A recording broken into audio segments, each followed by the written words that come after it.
La République du Congo a été proclamée et notre cher pays est maintenant entre les mains de ses propres enfants. Je ne suis pas né pour m'accrocher au pouvoir. L'idée est de ramener la paix. La population attend beaucoup de ce gouvernement. Il faudrait qu'on puisse réécrire l'histoire de notre pays. Je vous demande à tous d'oublier les querelles tribales qui nous épuisent. Nous sommes très heureux de vous retrouver encore aujourd'hui. Le grand rendez-vous de l'émission Enjeux de l'heure. Il faudrait que nous rentrions dans les Écritures pour que nous ayons nos repères et comprendre que toutes les prophéties parlent d'une seule personne, conjuguent vers une seule personne qui est la tête de l'Église, c'est Jésus-Christ. C'est le troisième rendez-vous de la semaine.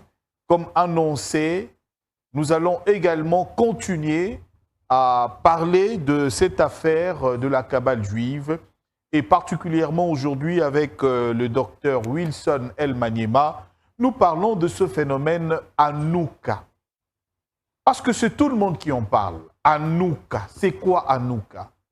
Quels sont les fondements de cette affaire? L'historique, les origines. Est-ce que ça nous rapproche, ça nous ramène de Dieu? Autant de questionnements qui valent leur pesant d'or, des questions qui taraudent les esprits des enfants de Dieu à propos, mais nous allons quand même découvrir certaines vérités aujourd'hui. Les Écritures sont là. Hanouka, la fête de la dédicace et les passages abominables du Talmud. Ceux qui évoquent également cette voix orale ou de loi dont on parle dans le Talmud, mais nous allons aujourd'hui avec l'invité qui a promis de démontrer, noir sur blanc, que ceux qui se rapprochent de la Kabbale juive, ceux qui portent des talit, ceux qui portent des kippas et ceux qui soufflent sur le chauffard, et ceux-là même qui vont plus loin, utilisent de passages de Talmud pendant leur prédication pour essayer d'éclairer les Écritures, entre guillemets. Nous allons aujourd'hui en savoir plus avec le docteur Wilson qui est avec nous. Docteur, bienvenue. Merci, mon frère. Ça se passe bien? Très bien, le Seigneur nous soutient. Ah, d'accord, parce qu'il y a beaucoup de téléspectateurs qui demandaient comment ils pouvaient faire pour se procurer plutôt de ces deux livres, Le danger de l'humanisme, oui. Ils en ont parlé, et puis Le mur des lamentations, un veau d'or.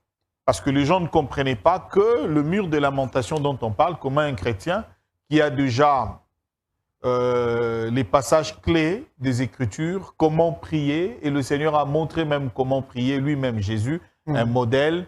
Quand vous priez, dites notre Père qui est aux cieux. Mais comment le chrétien peut se retrouver également, ceux qui ont cru à Jésus, à placer de requêtes dans le mur des lamentations? Autant de questionnements et de gens qui ont appelé aujourd'hui, qui disent, mais qu'est-ce qui se passe? Alors, avant d'aborder, je voudrais poser deux questions de pasteurs qui ont suivi et qui veulent avoir des explications quant à ceux. Nous allons commencer par celui qui nous a suivis. Bonjour, je suis en train de suivre votre émission depuis Mongafula, à la cité Mama Mobutu. Je suis contre les pratiques occultes dans l'Église. Je suis d'accord, mais cela ne veut pas dire que tout ce qui est d'Israël ou tout ce que d'Israël est occulte. Il a dit, soyons équilibrés, s'il vous plaît. Alors, si on peut comprendre la sous-question, en fait, il est d'accord avec tout ce qui se dit. Mais maintenant, son questionnement vaut son pesant d'or du fait de savoir, est-ce que tout ce qui est d'Israël est mauvais aujourd'hui? Et la deuxième question, vous allez répondre directement. Là, c'est quelqu'un qui a... Pendant que vous pouvez commencer déjà à répondre à la première question. Bien, merci pour cette préoccupation. Moi, je pense pour le bien-aimé qui a posé cette question, il aurait fallu que lui-même nous montre ou démontre ce qui est bon en provenance du judaïsme moderne. Il faut dire ici, c'est important de le signaler, qu'il y a aussi des juifs messianiques. Et les juifs messianiques sont ceux qui croient que Jésus est Messie. Mais là où nous ne sommes pas d'accord avec les juifs messianiques, c'est lorsqu'ils ajoutent à leur croyance la tradition. Et la tradition qu'ils ajoutent, il y a le port des talits, le port de la kippa, parce qu'on n'a pas eu le temps de parler de la kippa. Celui qui porte la kippa veut dire quoi? J'affirme que je suis juif. Je ne suis pas chrétien. Comme les chrétiens ont leur emblème, leur symbole, qui est la croix. Alors, les juifs talmudiques ont adopté leur symbole, qui est l'étoile. Vous voyez sur les bérets, en fait, la kippa, c'est ça le béret. Il y a ce symbole de l'étoile, qu'eux appellent l'étoile de David. En fait, c'est un symbole maçonnique. Ça, c'est juste pour faire la différence et pour affirmer que nous ne sommes pas chrétiens, nous sommes juifs. C'est pour cette raison qu'il serait important, la personne qui vient d'intervenir, qu'il puisse nous dire qu'est-ce qui est bon alors de ce judaïsme moderne et talmudique. Ça sera une très bonne chose. Et je l'ai dit, je le répète, il y a des juifs messianiques qui croient que Jésus est Messie, mais malheureusement, ils sont un peu comme dans une forme de syncrétisme avec la tradition. C'est pourquoi vous les voyez porter le talit, la kippa et autre chose. Donc voilà un peu, il faudrait que lui-même soit précis, parce qu'aujourd'hui, il faut le dire clairement, il n'y a rien de bon qui vient du judaïsme moderne talmudique. Voilà. C'est le judaïsme apostasien. Donc, c'est ça. Bonjour, Men of God, Roland Issot. Moi, c'est le pasteur Nathan Maleng. Je suis pasteur à l'église Sainte-Cré, Ministry. J'avais une question à poser au docteur Wilson, si vous le permettez. Je voulais savoir quelles sont les conséquences de toutes ces pratiques du judaïsme et les gens qui prient dans ces églises. Hériteront-ils la vie éternelle? Quelles sont les conséquences, justement, de ces pratiques dans l'église? Les conséquences sont désastreuses. Ces gens ne sont pas d'accord. Ils ne croient pas en Jésus comme leur Messie. Ces gens tordent le sens des Écritures. Ces gens ne présentent pas Jésus comme le sauveur de l'humanité. Ces gens ne parlent pas de Yahweh. Ça, c'est très clair. Ils présentent un autre Dieu. Ils ne parlent pas de Yahweh, ils ne parlent pas de Jésus sauveur. Et pourtant, le salut ne se trouve que dans Jésus, au nom de Jésus. La réponse est claire. Ces gens qui croient ou qui sont impliqués dans la cabale juive ont refusé Jésus, par conséquent, ils n'ont pas le salut. Ceux qui prient, quand bien même ils sont ignorants, l'ignorance n'est pas une excuse. La Bible est claire, mon peuple périt, faute d'ignorance. La Bible ne dit pas parce qu'il est ignorant, alors il sera excusé. Donc ceux qui partent, ceux qui sont fanatiques, qui refusent d'écouter la vérité, c'est ce que nous sommes en train de dénoncer aujourd'hui. Il y a des gens, au lieu de défendre la parole de Dieu, ils défendent leur gourou. Et quand on défend un gourou, et conséquence c'est quoi? Vous allez tous ensemble mal finir avec les gourous spirituels. Il n'y a pas de salut pour ces gens-là. Alors, ok, on va évoluer puisqu'on en parle. Alors, docteur, on a prévu, parce qu'on parle aujourd'hui à Hanouka, parce que des conventions qui s'organisent à travers la ville de Kinshasa, Hanouka, en rapport avec ce que vous avez dit là, les enfants du Seigneur ont appelé, ont demandé, dit, mais nous avons quand même à vous envoyer quelques vidéos et quelques extraits. Aux États-Unis, par exemple, il y a déjà un grand hôtel qu'on appelle l'hôtel Hill, dans cet hôtel-là, il n'y a que des satanistes qui y vont. Et certains pasteurs congolais qui y vont, quand ils disent qu'ils vont aux États-Unis, ils passent par cet hôtel-là. C'est là où toutes les cérémonies et les histoires se passent. Également, aujourd'hui, il y en a qui le disent publiquement. Aux États-Unis, c'est reconnu. L'église de Satan, et puis il y a aussi d'autres personnes qui sont dans ces mouvements. Alors, on va convier pendant 2 ou 3 minutes à suivre ces différents signes. Vous allez voir des images et des vidéos de ces 2 reportages. Et puis, nous allons revenir pour parler de Hanouka. Hanouka, c'est qu'on utilise également dans la Maïkari, donner la lumière à quelqu'un. Mais vous allez voir qui est la vraie lumière et comment cette lumière dans la Bible, on la présente. Et le docteur Wilson est là pour aujourd'hui. Moi, si le docteur ne cite pas, moi, je vais citer le nom. L'homme de coaching, je te connais. On se connaît. On va citer le nom aujourd'hui parce que nous défendons la saine doctrine. Wilson, Louis Edissa et Pams Bienga, on va suivre ce reportage pour nos téléspectateurs, les enfants du Seigneur également. Une église en l'honneur de Satan. Salut, il faut que tu parles de ça. Aux États-Unis, dans la ville de Salem, une église satanique nommée le Satanic Temple a ouvert ses portes. Regardez les images, tout est là, les peintures malsaines, regardez ce chien qui fait peur. Le cavalier de l'Apocalypse. Ou encore l'église en feu, ça ne vous rappelle rien? On peut aussi voir beaucoup d'autres tableaux malsains avec tout le symbolisme satanique. Regardez cette statue de Baphomet entourée de 2 enfants, c'est vraiment malsain, je vous le dis. Bref, ils ont tout plein d'objets démoniaques, que dire de plus? Mais ce n'est pas tout. Ils font même du commerce avec tout plein d'objets à l'effigie satanique, avec des livres de jeux sataniques pour enfants, c'est de la folie pure.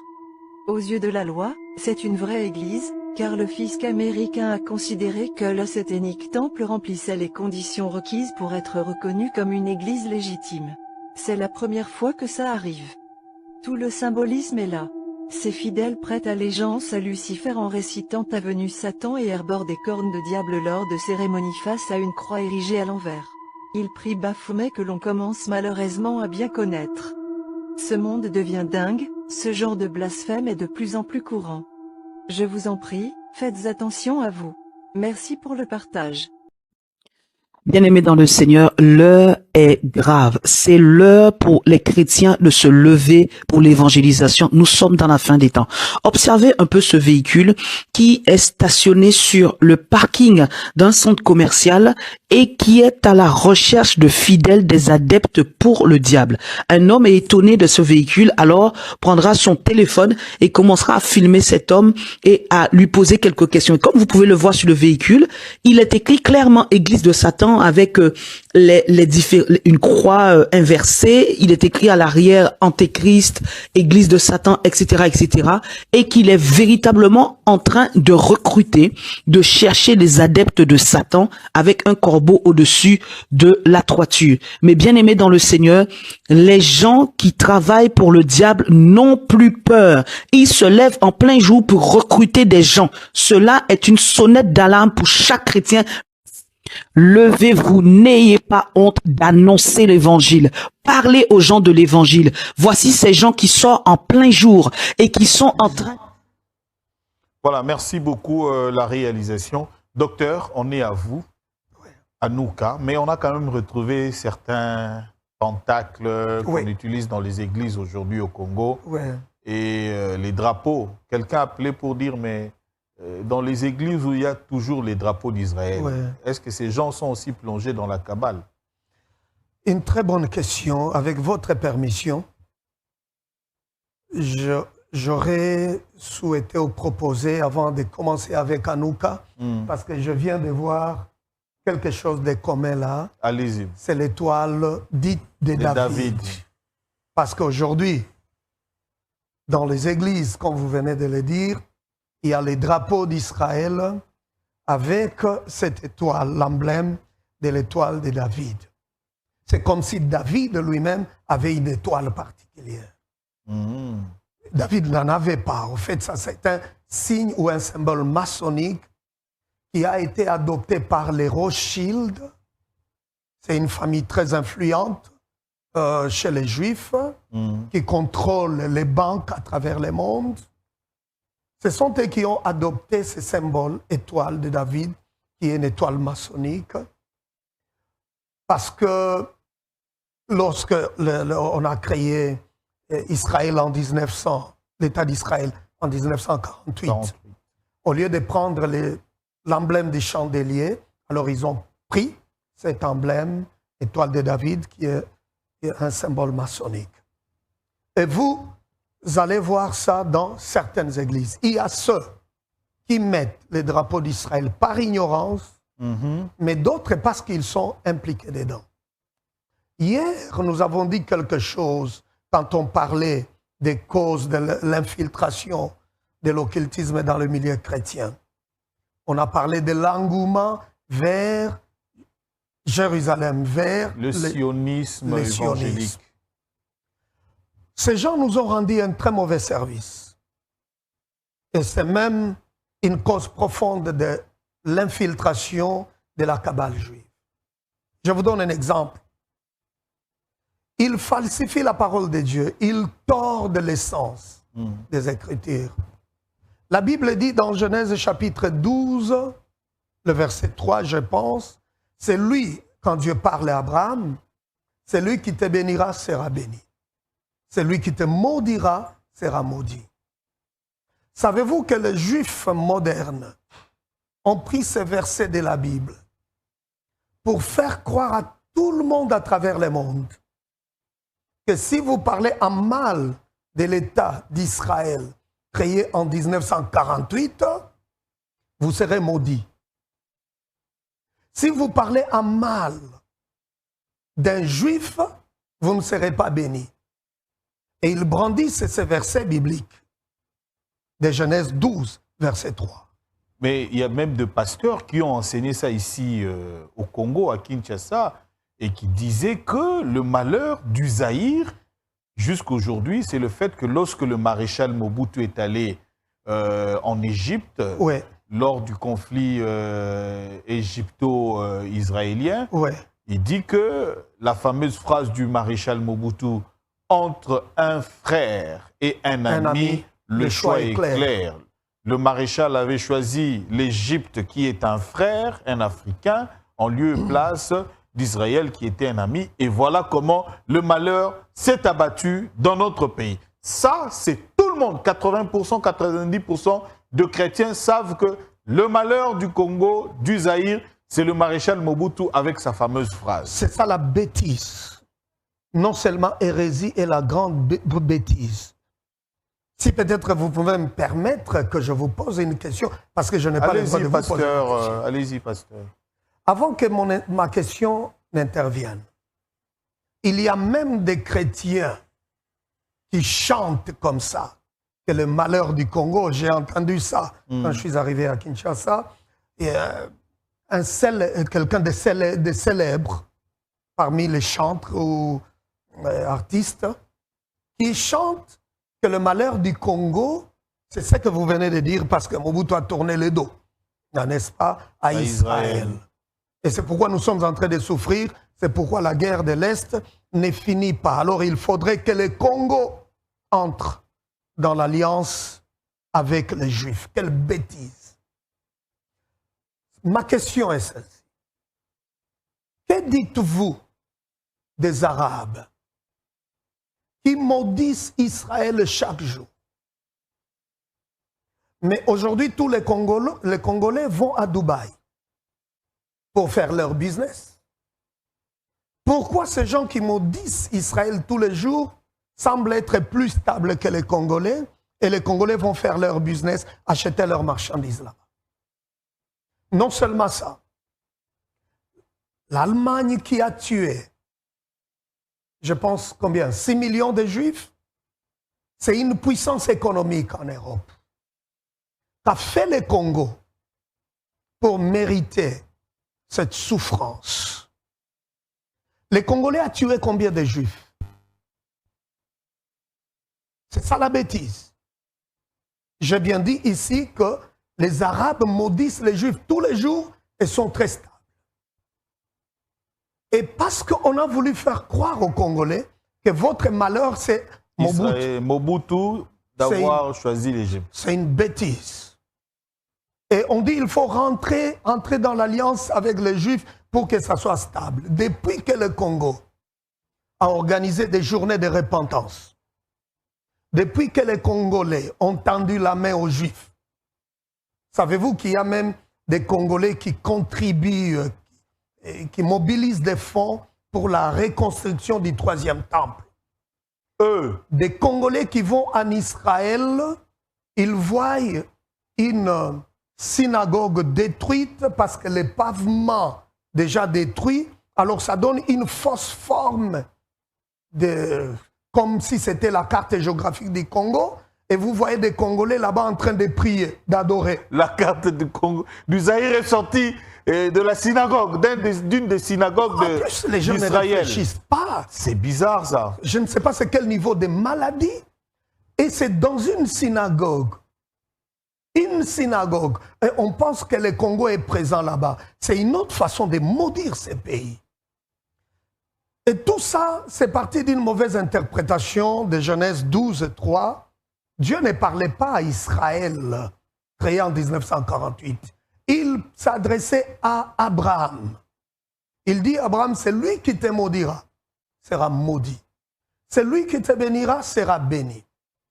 Et il dit, toutes les nations de la terre seront bénies en toi. Cette prophétie a été répétée sur Isaac et sur Jacob. Dans Genèse 26, 4, Dieu dit à Jacob clairement, toutes les nations seront bénies en ta postérité. Maintenant, quand nous prenons Galates chapitre 3, verset 16, Paul va expliciter ce verset.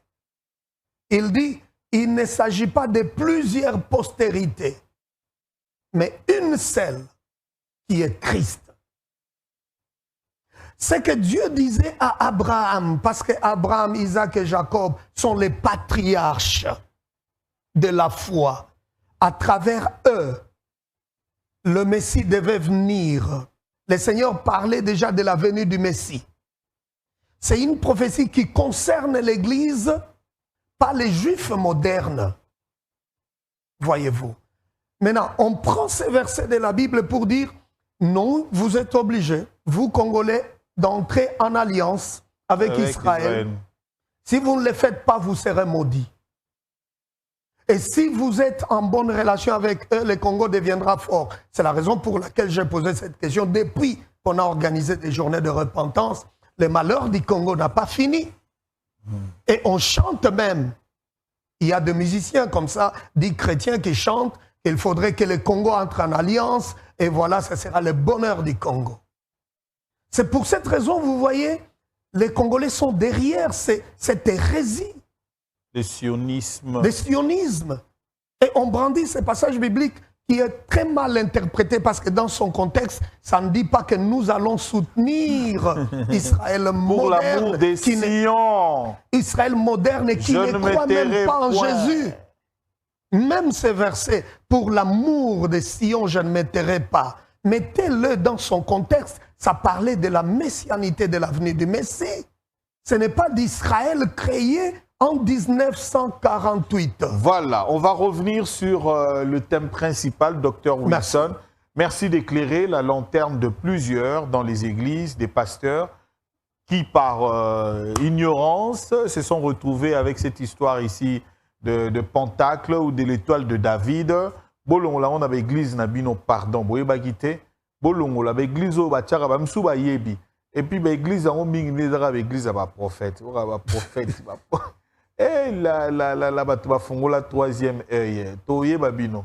Tu vas noyer vraiment la campagne, Nabino, tu kangio, tu bimisio. Comme ça, bon, c'est clairement, comme on a vu les images, église de Satan, ou bien Nini, Toyeba. Arrêtez de mettre l'église de Dieu, l'église de Jésus et tout ça. Voilà. Anouka, Jésus en pleurs. C'est quoi cette histoire d'Anouka? Rappelle-nous un peu. C'est triste. Comme on a parlé autrefois des talits, qu'un chrétien en aucun cas ne peut porter les talits. C'est la même chose avec Hanouka. Un chrétien ne peut pas parler de cette fête Hanouka, célébrer Hanouka. Hanouka, en hébreu, un mot hébreu qui veut dire inauguration, qui veut dire dédicace. Parce qu'il s'agit de la dédicace du temple, on va en parler. Et cette célébration Hanouka commémore ce que les Juifs modernes appellent le miracle de la lumière. Et ces miracles de la lumière survenus dans le temple lorsque un certain Jude Maccabée avait dédié de nouveau le temple qui était souillé. Hanouka, cette célébration parle de la purification et la réconsécration du temple. Ça, c'est au IIe siècle, avant Jésus-Christ. Il y avait un certain roi, au nom de Épiphané, Antiochus, et c'est lui qui avait pris la ville de Jérusalem et le temple. Épiphané, c'est le roi, c'est le Cide, là, il s'agit de Grecs, la monarchie grecque. Et quand il a pris la ville de Jérusalem et le temple, il a tué 40 000 juifs, 40 000 habitants, et 40 000 autres étaient vendus. Et après quoi, il a tué une truie qu'il a consacrée, qu'il a sacrifiée sur l'autel des holocaustes. Le temple était souillé. Là, c'est avant Jésus-Christ. 3 ans après, un certain Jude Maccabée, avec tous les Juifs qui étaient révoltés, ont repris la ville et les temples. C'est alors que Jude Maccabée a reconsacré le temple. Voilà, à partir de là, si on peut se poser la question, qui a institué la fête Hanouka qu'on appelle la fête de la dédicace? C'est ce Maccabée-là, le Jude Maccabée, pour dire que c'est une faute politique, une fête politique, voulais-je dire, excusez-moi, parce que ça représente, ça parle de la victoire juive, de l'armée juive sur les Grecs. Et c'est cette armée qui a récupéré le temple et la ville. C'est une fête politique, pas biblique. Alors, à partir de là, il faut ajouter que ce n'est pas Moïse qui a parlé ou qui a donné cette fête, parce qu'elle ne figure pas parmi les 7 plus grandes fêtes de Moïse. Elle n'est pas là. Elle n'est pas biblique. C'est la tradition rabbinique qui parle de Hanouka, pas la Bible. Et si on parle de cette fête, déjà, c'est une fête qui dirait 8 jours. Même ceux qui célèbrent Hanouka aujourd'hui ne sont même pas fidèles à l'égard de Hanouka, parce que les Juifs, pour eux, c'est 8 jours. Et pourquoi 8 jours?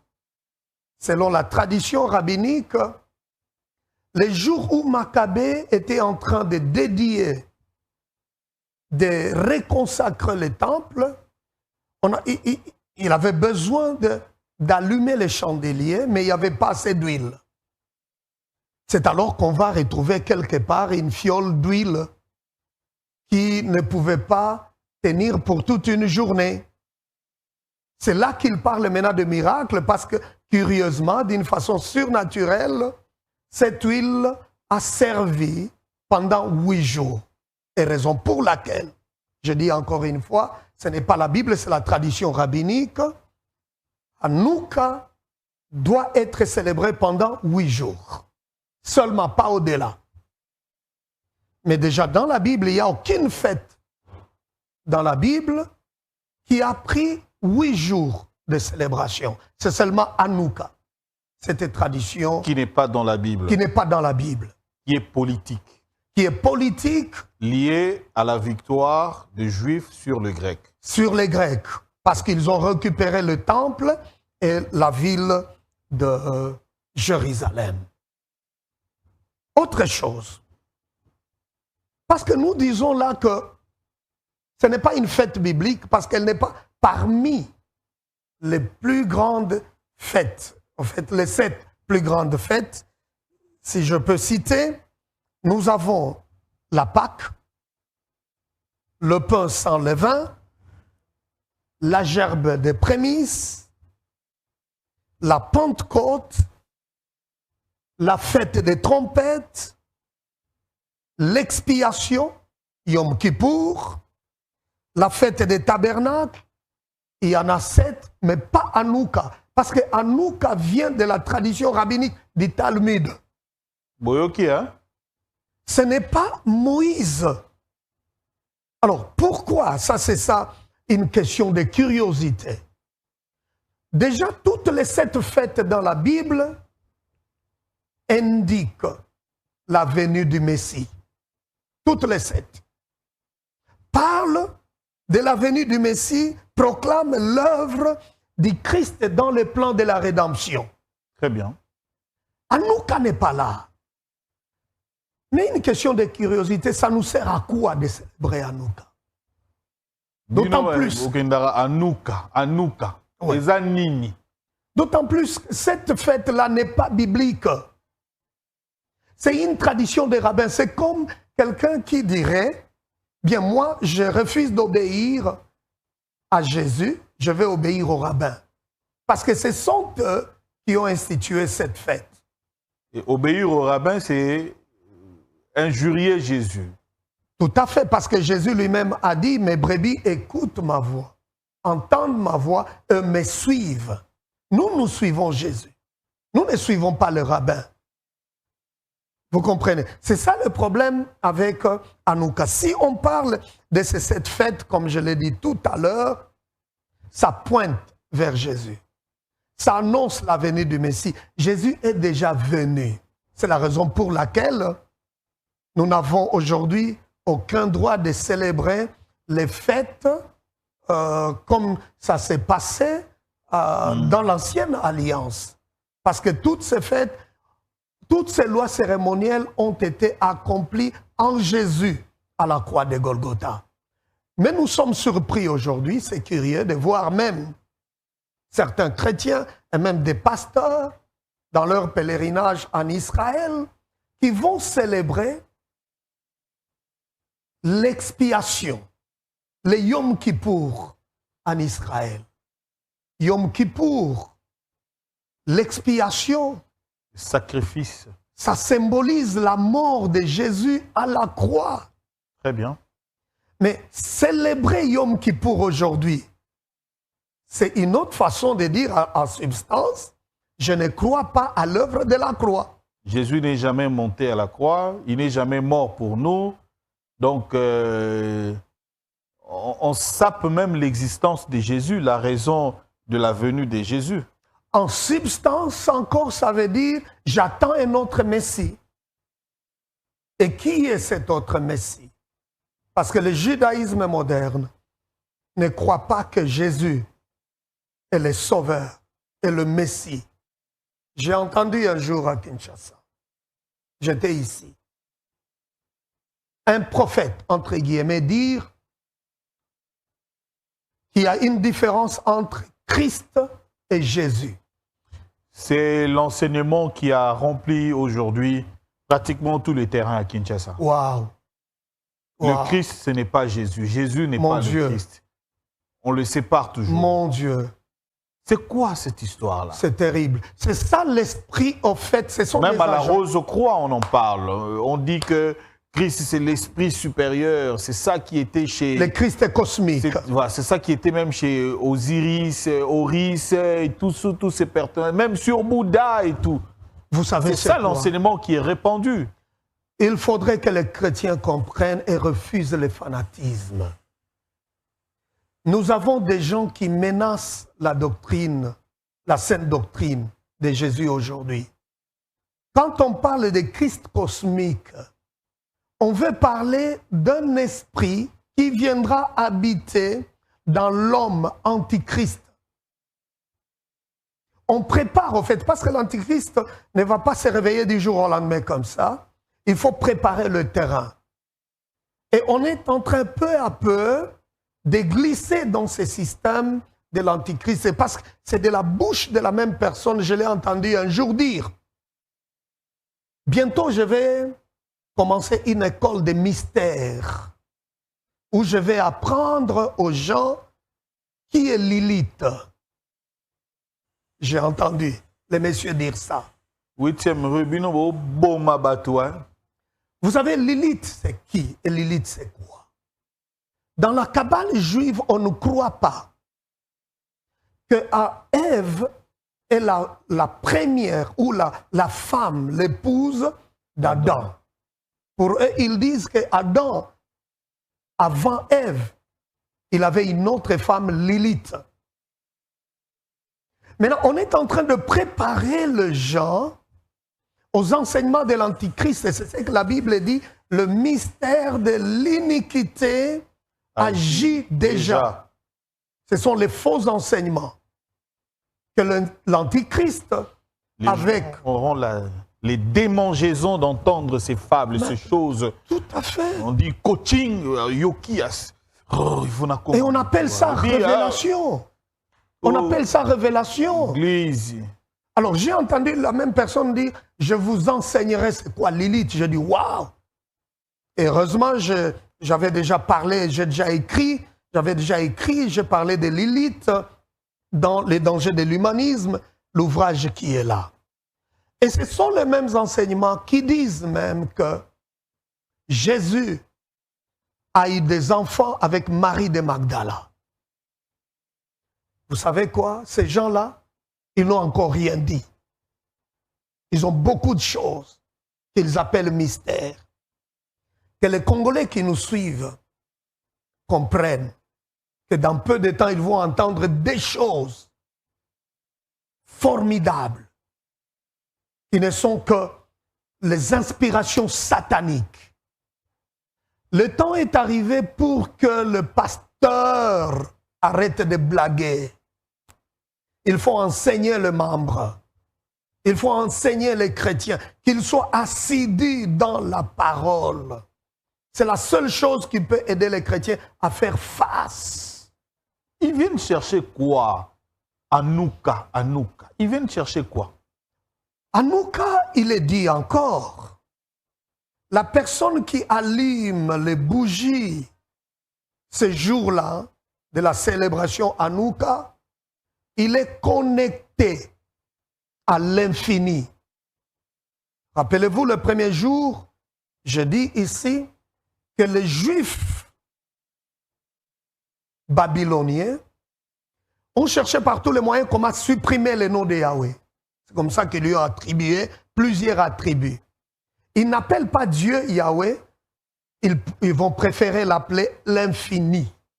Mais ce n'est pas Dieu, ce n'est pas Yahweh, ce n'est pas Jésus-Christ.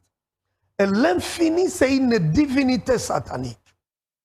Alors, ils disent que la lumière de Hanouka symbolise la sainteté. Avons-nous besoin d'une dédicace, quelconque dédicace, d'un temple? Non. Parce qu'aujourd'hui, le temple qui a été détruit n'était que le type de ce que nous avons en Jésus-Christ. Ok. Parce que toutes les cérémonies, toutes les lois cérémonielles ont été accomplies dans un seul sacrifice qui est Jésus-Christ. C'est le seul et l'unique, l'ultime autel, c'est Jésus-Christ. On n'a pas besoin d'autres sacrifices. Hanouka, veut également dire que bientôt, le troisième temple sera reconstruit. Ces gens qui célèbrent Hanouka, ils ont les soucis. Et observez, ça doit toujours être des gens qui sont en alliance avec des Juifs, qui ont soit des amis, des partenaires qui les soutiennent, juifs. Ils ont toujours un lien avec des Juifs.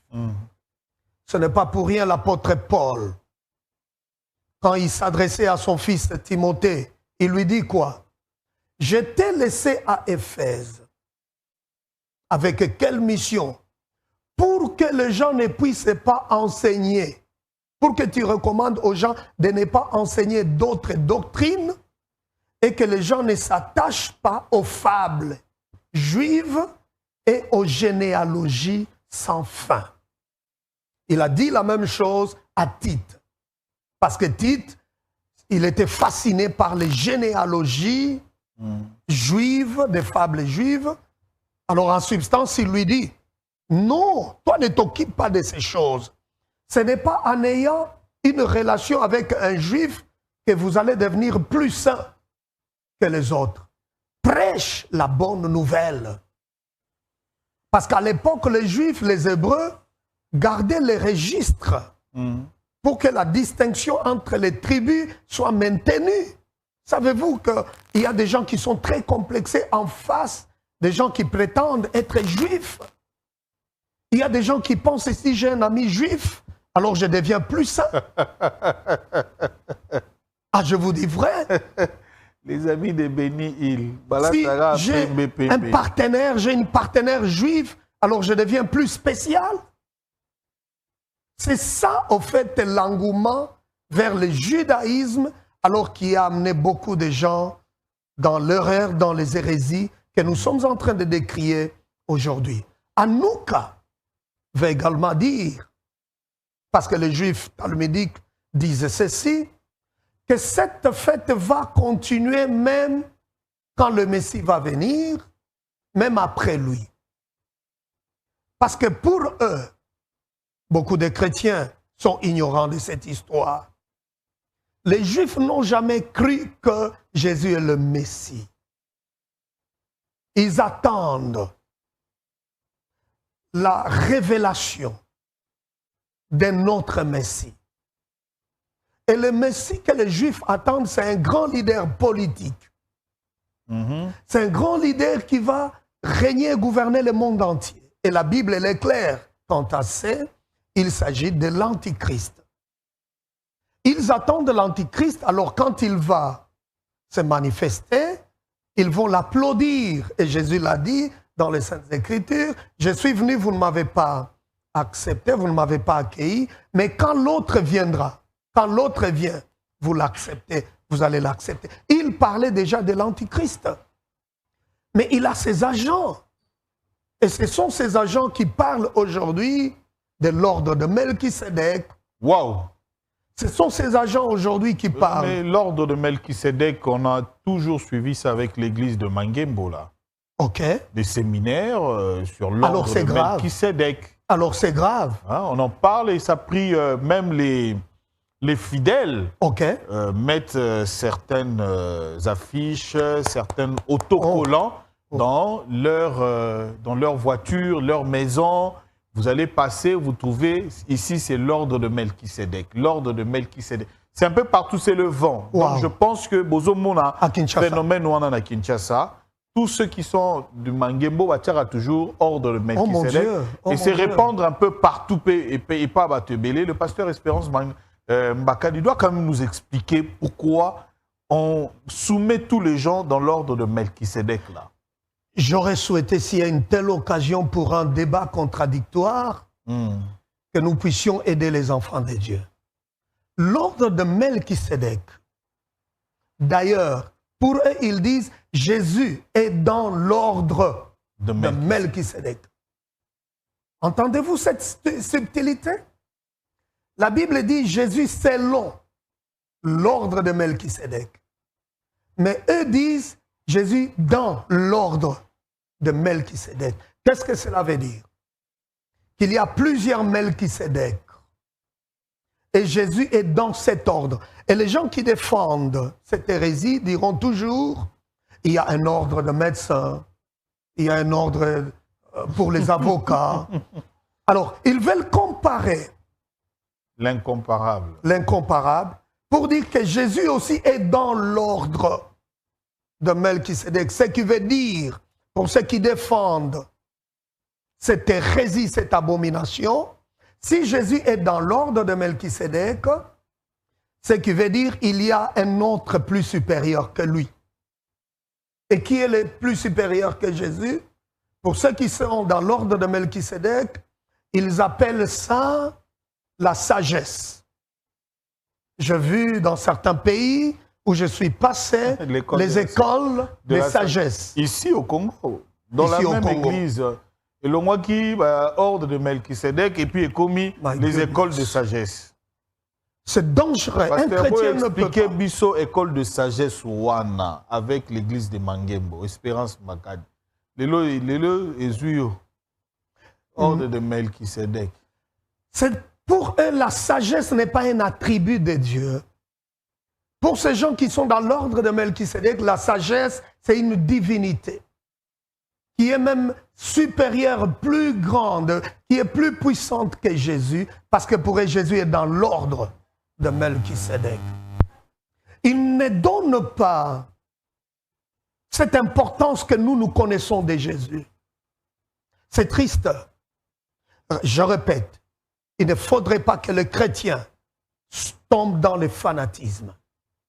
Quelqu'un qui ne défend pas la sainte doctrine, qui ne défend pas Jésus-Christ, quittez, fuyez. Personne ne vous sauvera. Personne n'est mort à la croix pour vous. Il n'y a que Jésus. Et si vous reniez Jésus aujourd'hui, parce que même Satan lui-même va se retrouver en enfer avec ses agents. Il y a des gens qui sont déjà conscients, qui savent très bien qu'ils vont finir en enfer. Mais ils ne veulent pas s'y rendre seuls. Il faut partir avec d'autres gens qui les recrutent. Autrefois, j'ai dit, ici, il y a des églises que vous pensez, c'est une église, mais ce sont des sanctuaires de Satan.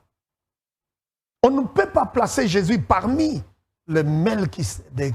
Il est Dieu. Le cérémonial qu'on a vu dans les églises, là, on des tas de gens. Alors, docteur Wilson, on va passer à la deuxième partie de l'émission sur les passages abominables du Talmud. C'est quoi le Talmud? Que les gens puissent encore avoir une idée de ça. Et puis, les passages du Talmud, là. Merci. Quand on parle du Talmud, si vous vous rappelez le premier jour ici, nous avons dit que dans les écoles rabbiniques, on dit que le jour où Dieu a donné la loi écrite à Moïse, à côté il y avait une autre loi. C'est la loi orale. Et cette loi orale est transmise depuis Moïse par une succession d'éminents rabbins célèbres. C'est la loi orale. Et cette loi orale, on appelle autrement la loi sur les lèvres. C'est la Kabbale juive. Cette loi orale, il faut sélectionner quelques personnes pour les initier, parce qu'on n'enseigne pas comme ça. On dit la Bible est codée, alors il faut avoir la connaissance de la loi orale pour bien comprendre. Parce qu'eux, ils disent pour la plupart que la Bible est écrite à partir de la Kabbale. Et c'est la Kabbale qui détient la clé de comprendre la Bible. Est-ce vrai?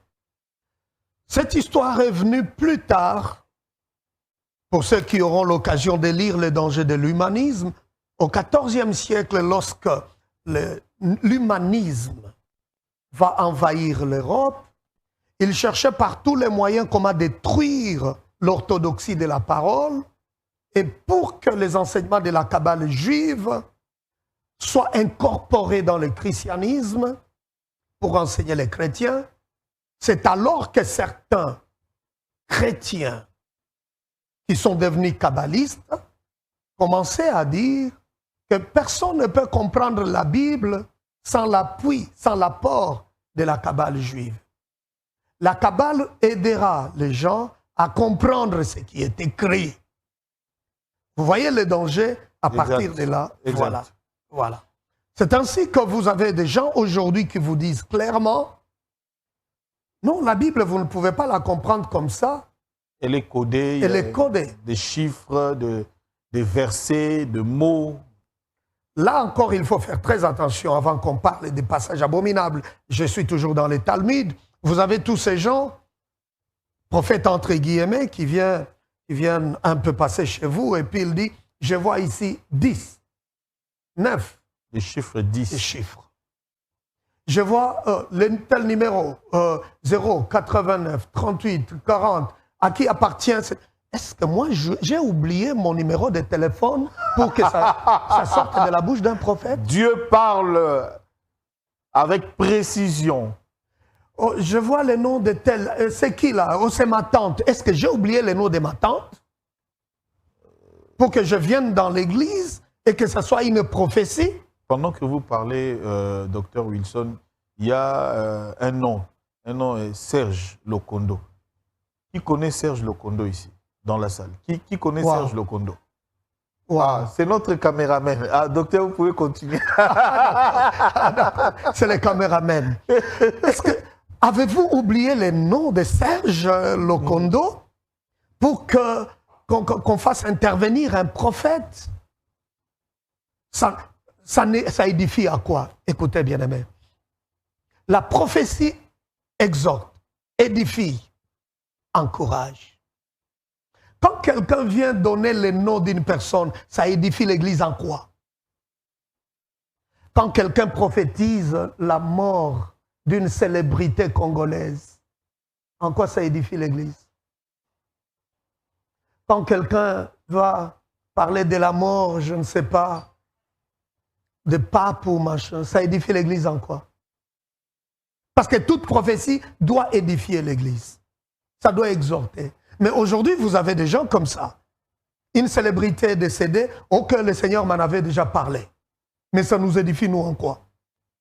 Des gens qui veulent entrer dans les rêves des gens.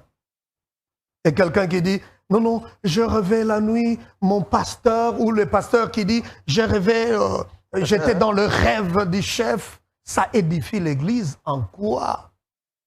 Que l'Église soit à même de faire la différence entre la divination et la prophétie. Très bien. C'est là qu'il y a le problème. Alors, les Talmuds, plus tard, comme nous l'avons dit, a été confié dans l'écriture vers le 3e siècle de l'ère chrétienne. On a parlé de la Mishnah. Après la Mishnah, c'est le Talmud. Le Talmud, il y a deux versions. Il y a le Talmud palestinien qu'on appelle le Talmud de Jérusalem. Mais le plus dangereux, c'est le Talmud de Babylone, qui a été achevé en Babylone. Ce sont les enseignements ésotériques, les enseignements babyloniens, qui ont apostasié le vrai judaïsme. Ce que les gens ne comprennent pas, c'est l'occasion de dire à tous ces fanatiques, avec les juifs rabbiniques, avec le sionisme, il est temps de quitter. Il est temps de sortir. Avec votre permission, allez-y. Je peux lire quelques passages abominables du Talmud. Il y a des passages contre Jésus-Christ. Il y a aussi des passages contre le christianisme.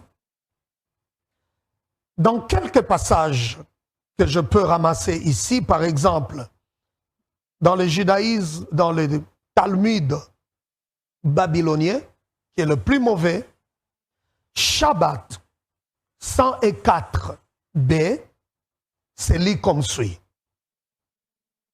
Jésus, c'est un idiot. Et on n'apporte pas de preuve des idiots. Moi, je vous pose la question. Jésus qui est mort à la croix pour moi, mon sauveur,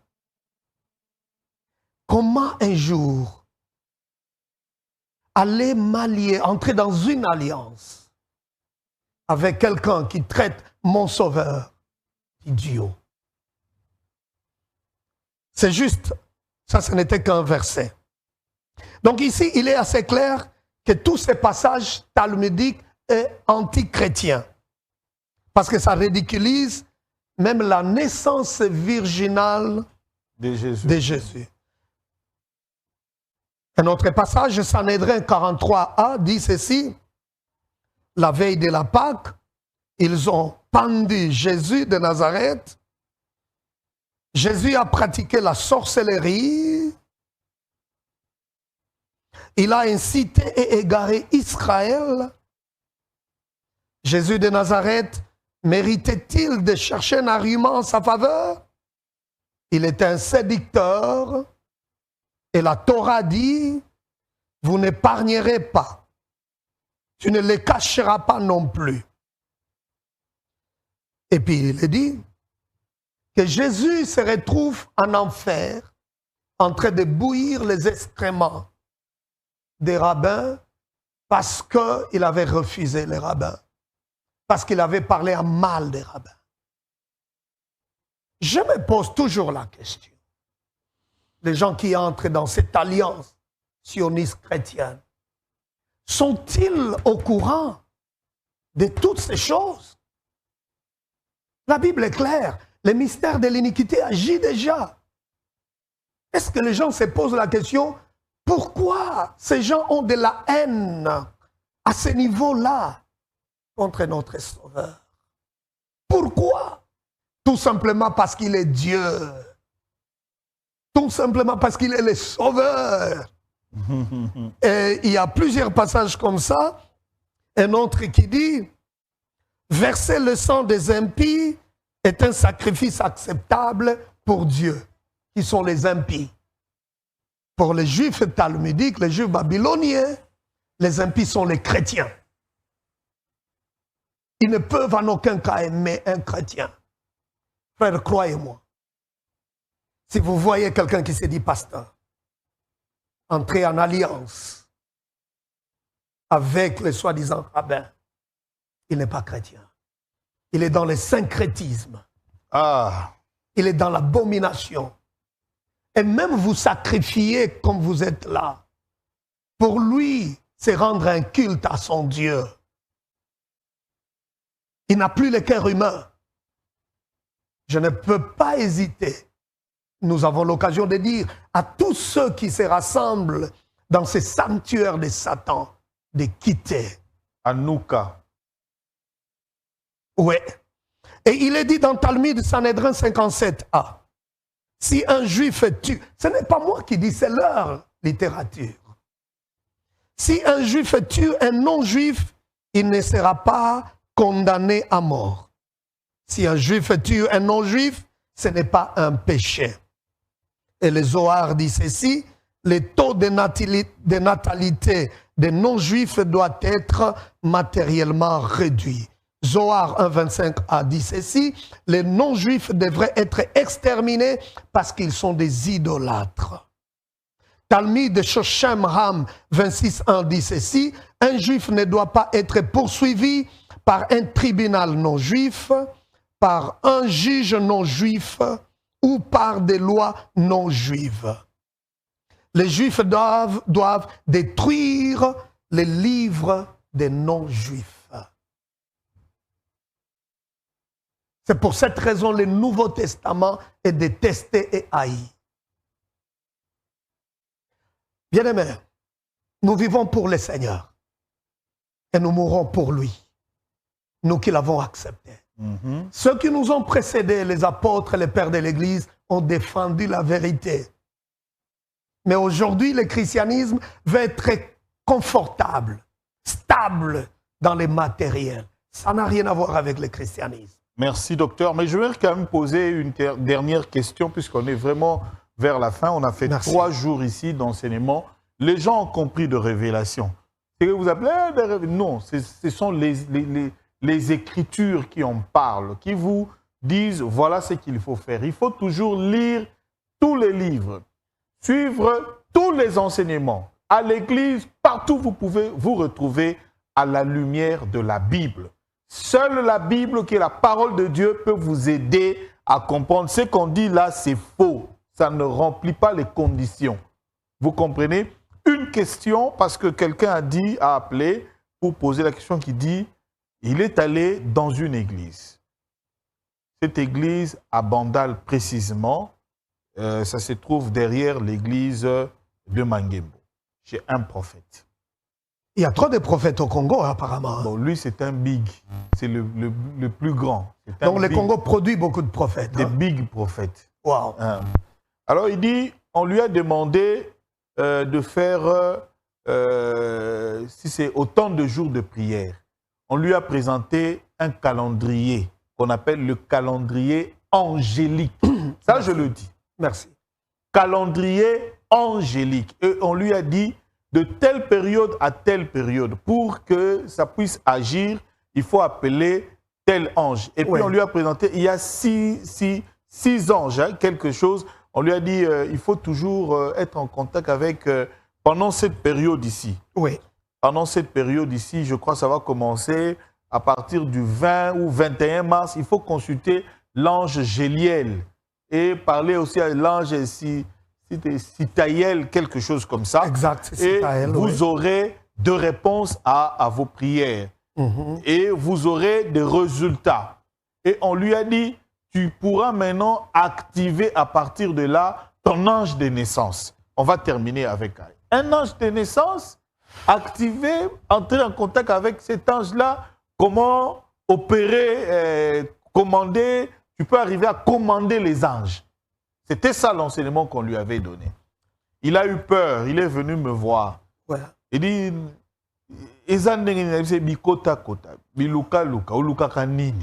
vous avez des gens aujourd'hui, pour prédire votre avenir, ils ont besoin de connaître les jours de votre naissance. Astrologie.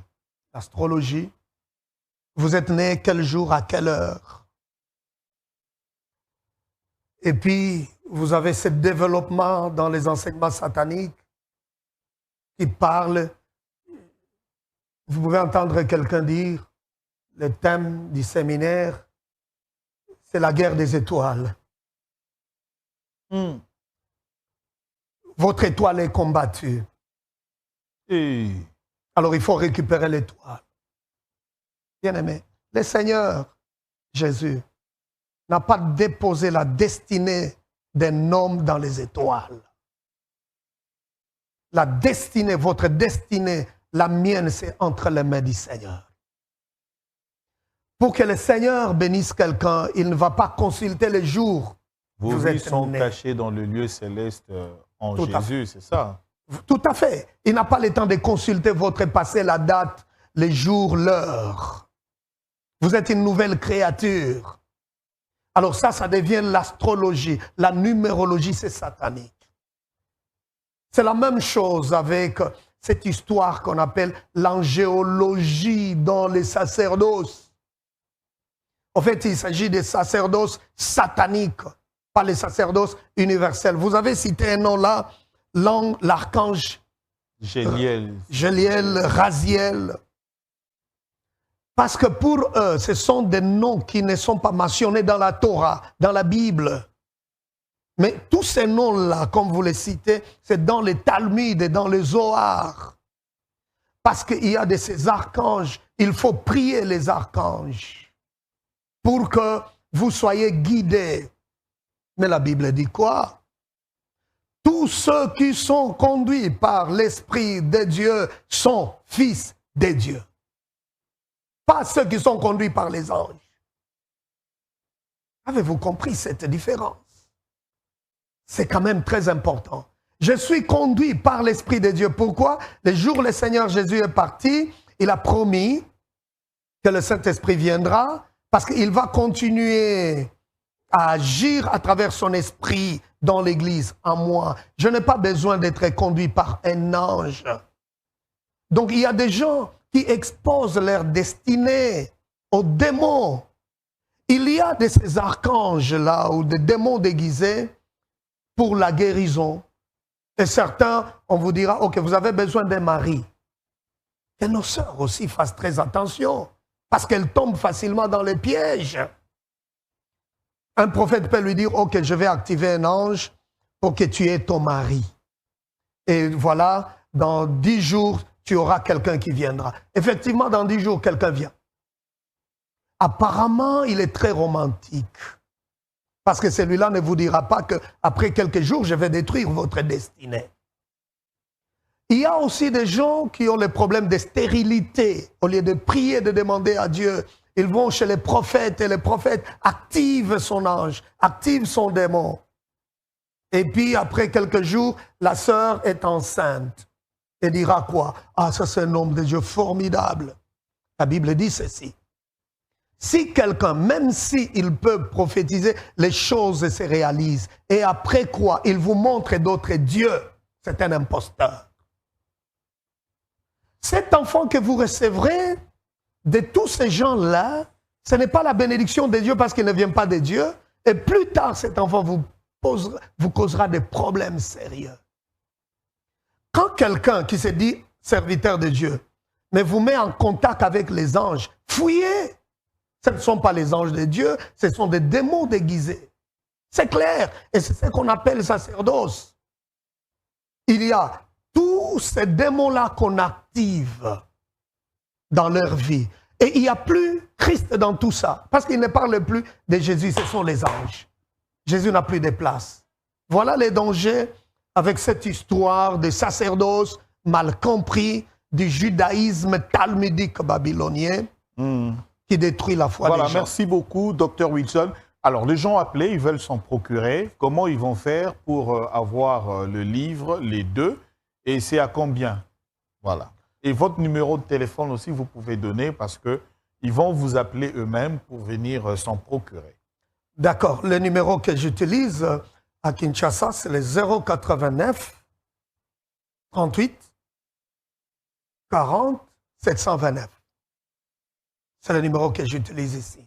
Alors, un exemplaire, c'est à 10 $ seulement. Okay. Parce que le souci, quand bien même il y a plusieurs pages, les soucis, c'est de propager le message du Seigneur.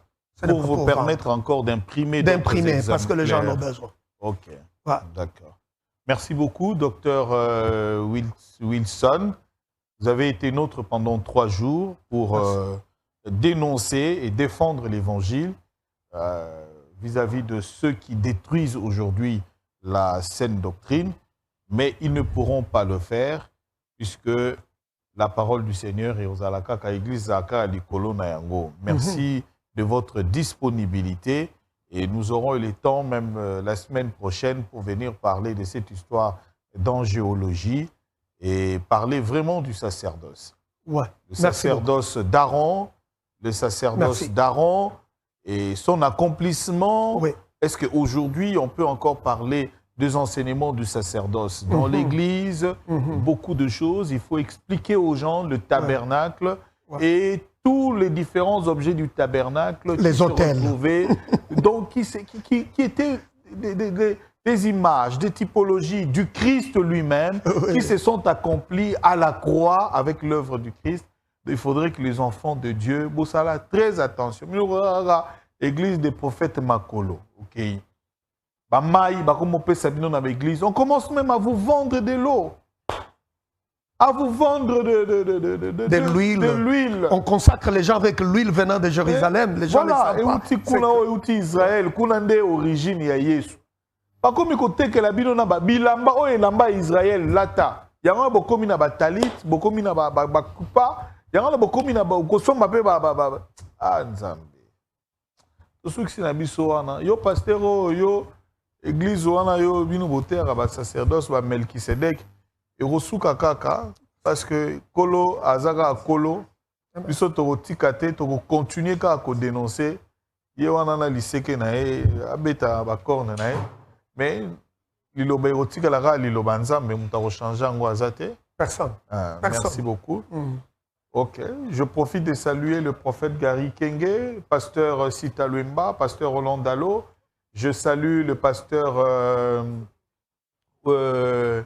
notre pasteur, l'ancien DG de ICSN, Cosma, le pasteur Cosma. Je salue tous ces hommes de Dieu qui se battent pour défendre la saine doctrine. Je peux en profiter et dire un mot? Allez-y. Voilà, je voudrais également dire merci et saluer le prophète Gary Kenge, Son épouse, c'est ma sœur, Ok. Maman Yvette. Alors j'en profite de saluer mon épouse à Ottawa parce qu'elle suit. Hein? Chaque fois quand ça arrive, elle suit. Elle m'a même chargé de vous transmettre les salutations. Merci beaucoup. Merci. On va Merci pousser également, l'évangile au je salue Canada. Papa Sita Loemba, Monseigneur Nyamouké. Ok. Merci à vous tous. Merci. Église et ton ami Balamoko. Docteur Kalo, l'évangéliste Stéphane Kouna. Évangéliste Stéphane Kouna. Oui. C'est lui qui nous a formés, même Ah, dans la d'accord. délivrance, Ah, les d'accord. enseignements. C'est papa formidable. Et hein? c'est lui qui m'a amené toujours dans ces séminaires pour l'accompagner. Wow. Et vous comprenez les origines. Hein? Ah, c'est papa formidable. Voilà. Donc, merci. Jean-Sine Djouzi, Bouba Luntadila, Serge Lokondo, Plamedi Tondo, Pams Bienga, Wilson Kindomba, Louis Edissa. Au revoir. Merci.